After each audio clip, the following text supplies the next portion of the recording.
Sa panahon ngayon, maraming nawala ng trabaho, maraming nalugi at maraming natatakot magsimula ulit. Kaya ang tanong, sa ganitong sitwasyon ng Pilipinas, saan ba pwedeng kumita? Panoorin mo to hanggang dulo dahil baka nandito ang sagot na hinahanap mo. Aminin natin, hindi na tulad ng dati ang ekonomiya. Tumataas ang bilihin, lumiliit ang kita, dumadami ang kompetisyon. Pero alam mo ba, sa bawat crisis may mga taong lalo pang yumayaman. Bakit? Hindi dahil swerte sila, kundi dahil alam nila kung saan papasok. Kaya ngayon, hindi kita bibigyan ng get rich quick. Ibibigay ko sa iyo na opportunities na pwede mong simulan kahit nasa Pilipinas ka.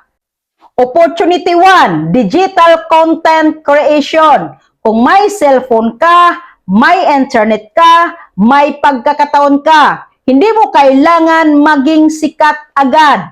Pwede kang magsimula sa Facebook Reels, TikTok, YouTube Shorts.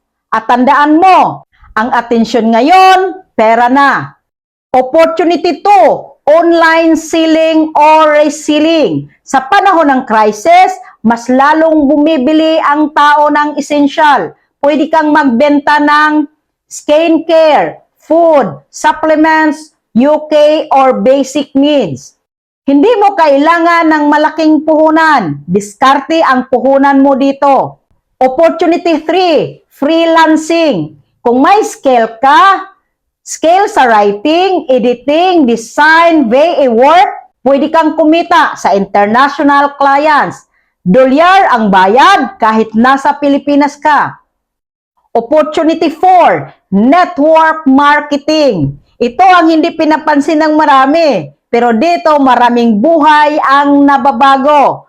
Kung marunong kang makipag-usap at willing kang matuto, malaki ang potensyal dito. Sa totoo lang, hindi nawawala ang pera sa mundo. Lumilipat lang siya. At ang tanong, nasa tamang lugar ka ba kung nasaan ang pera? Kung naghihintay ka ng perfect timing, walang ganon. Sa panahon ng crisis, hindi ang pinakamatalino ang nananalo, kundi ang pinakamarunong mag-adjust.